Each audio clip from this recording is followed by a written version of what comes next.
Your phone is not ringing while incoming calls, do this simple fix. So go to the settings on any Android phone. Now here look for sound and vibration. Anything which is related to sound. So I have found it. We will click on that.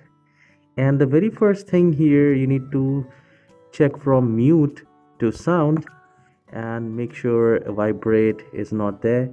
Sound should be selected, and if you want the vibration while ringing, you can turn that on as well. The next thing you need to check is the volume right there.